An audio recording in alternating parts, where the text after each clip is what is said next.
Joining us now to talk about Disney's shift is Tom Rogers, Engine Media Executive Chairman, former NBC Cable President, and a CNBC contributor. Is it enough? Are you in favor of give it a thumbs up? Do you think Nelson Peltz thinks it's enough, Tom? Well, good morning, Joe. I think he said what he needed to with an activist on his tail in terms of cost cuts and reinstating the dividend, having a process for succession planning.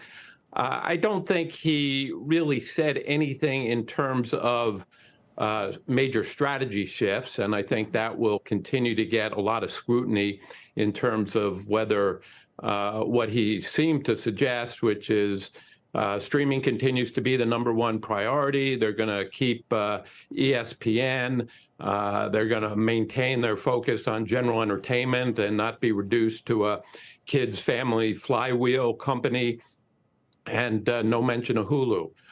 Those are all still major issues and not ones that I saw any particular shift. And Nelson Peltz may take aim at some of that and say, look, you really have to have some kind of shift here. It can't be doing everything, being all things, and still be in a position to take on the massive challenge of a declining traditional business, which Bob Iger has said is going to fall off a precipice.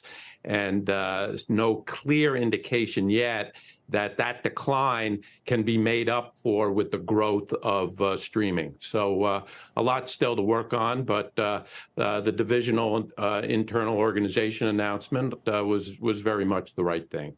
I guess. I mean, those are the initiatives that we heard leave all the big decisions still in front of the company, though.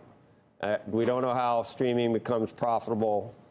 Really, we don't know how much you spend to make it profitable, and you don't know how much you spend on content. You don't know what you're going to do with ESPN.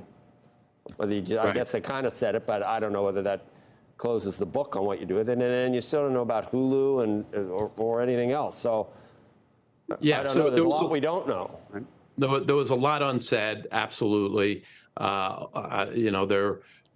my mind, Hulu is a very significant issue for the company. As I've said before on this show, I think the dream scenario, which is probably unrealistic given the relationship between the companies, is for the two companies to figure out how to make Hulu a bigger deal, put more of their streaming resources into that and build it out together rather than one or the other companies buying it.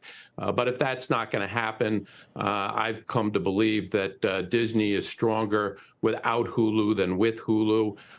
There was no real mention of that, and I think that's a key issue that it's going to have to run.